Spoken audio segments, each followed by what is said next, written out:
Country Dance 2. I know. I'm sure some of you out there are going, oh my goodness, he's reviewing another dancing game for the Wii? Hey, I'm right there with you.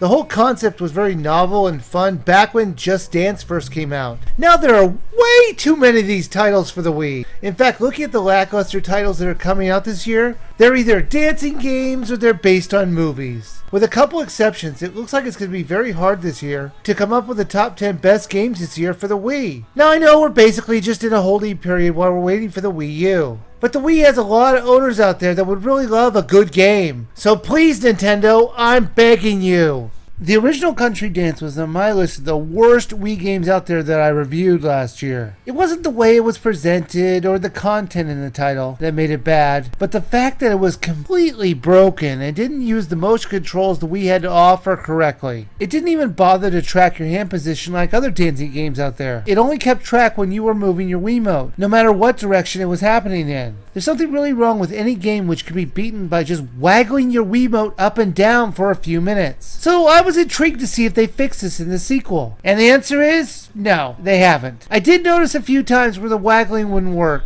and it actually seemed to track my hands, but I think that was just more of a fluke. To test it this time, the little Wii viewer and I played together. One of us would do the actions on the screen, and the other would go, read a magazine while waggling the Wiimote. Then we did the song and then switched jobs. Each time it would show the person who was waggling the Wiimote would win the game. There were times where it got a little bit close, but it shouldn't have even been that close.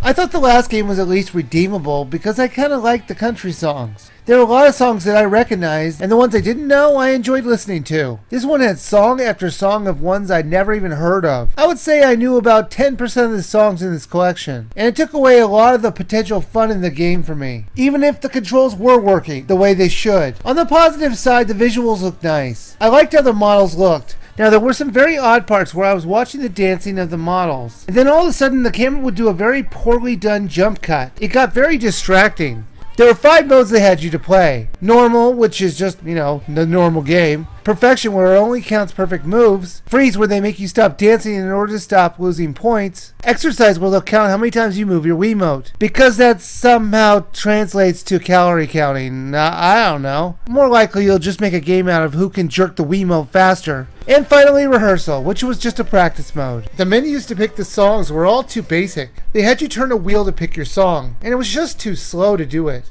Also, it was very annoying that when you finished a song, it would take you back to the main menu instead of the song list. It was very inconvenient to the player. Country Dance 2, I think, was worse than the first game, if that's even possible. The gameplay is still a broken mess. You know what? That's not fair. They created this game with these lazy-made controls. So the controls aren't broken. They're exactly the way they wanted to make them. Shame on you, creators. The song list was worse, the controls are still a waggle fest, and there just isn't anything worth playing in this game. So you should definitely skip this game.